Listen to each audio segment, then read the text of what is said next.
on vacation with sunny vibes. We're on vacation eating red vines. We're on vacation having a good time. Idaho is a beautiful state.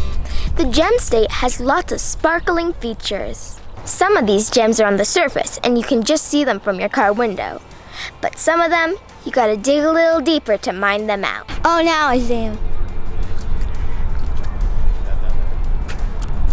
A lot of people like doing this. Why does everybody keep landing in the same spot? Hi, welcome to beautiful Twin Falls, Idaho. Behind me is the Perrin Bridge that crosses the Snake River. There's a lot of things to do here. I also saw some people about to base jump. I just learned that base jumping is jumping off a fixed object with a parachute. Whee!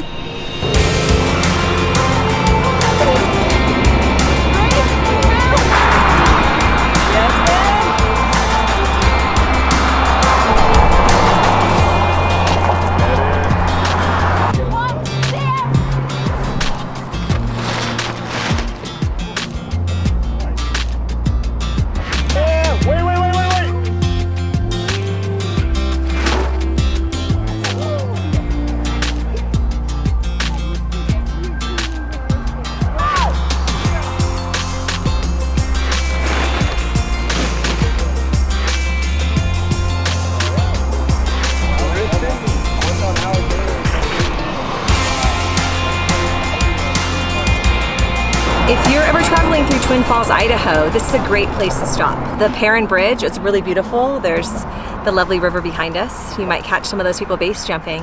And they have great RV parking, a great visitor center, and you're surrounded by shopping centers with coffee and food. Grab a little lunch and then head on your way to explore more of Idaho. Last night, we arrived just shy of Jackpot, Nevada. Jeff had decided, hey, we're just gonna boondock on some BLM land. It's free and we're just staying for overnight. So he had a place picked out. Unfortunately, the gate was closed. The road looked a little bit rough to take our trailer down. So we decided to take another road.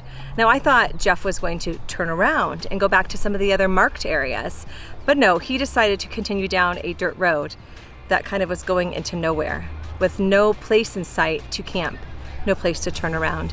We continued on, and then he decided to turn right, which was heading back in the direction we just came from on the highway. We drove and drove and drove. The road got rockier and bumpier, and I kept saying, Jeff, I don't know that we should be going this way. Do you know, is this BLM land?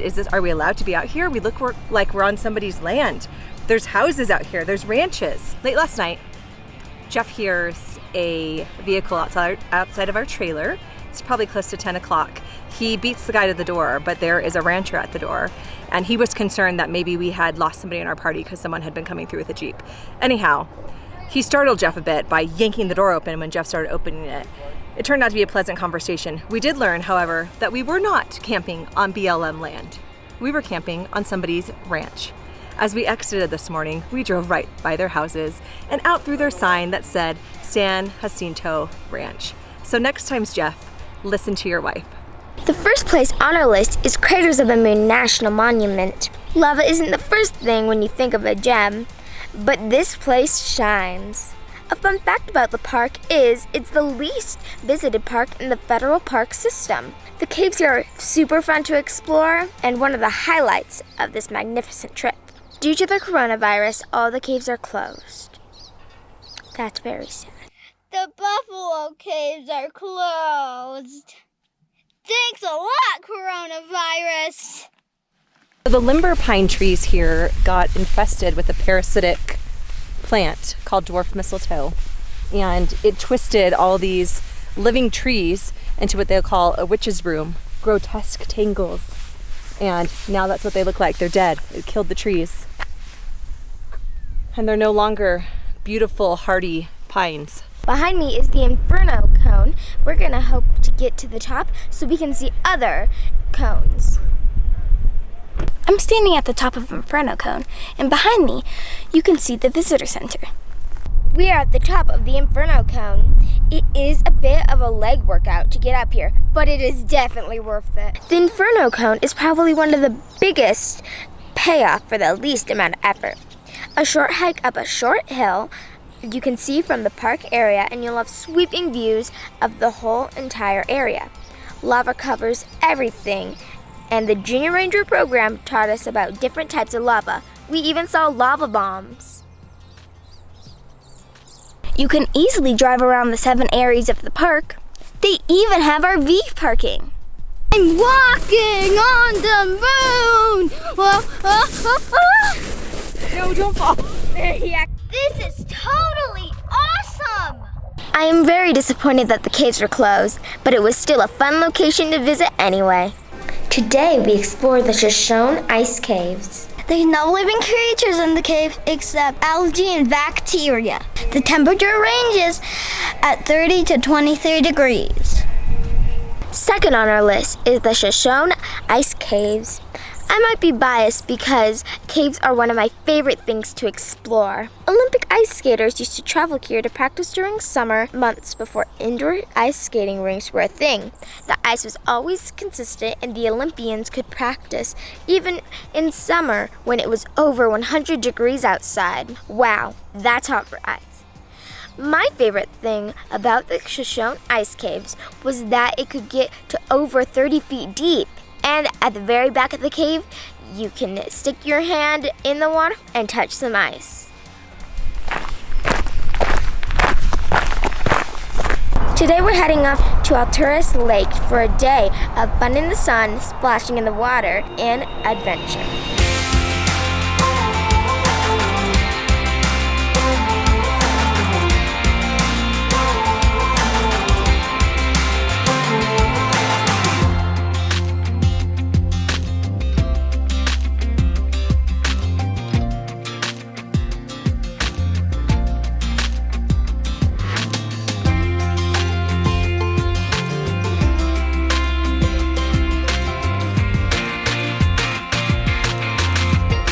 The third and final item on our list is the Sawtooth Mountains.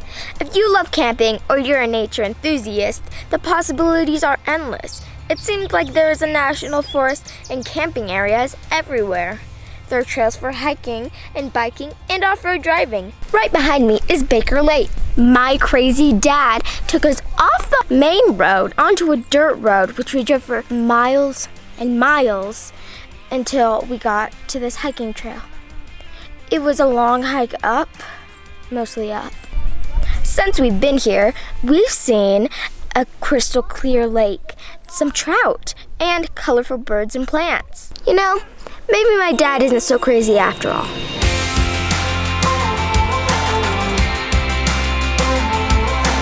We were on our own when Mom dropped us off. There was no turning back.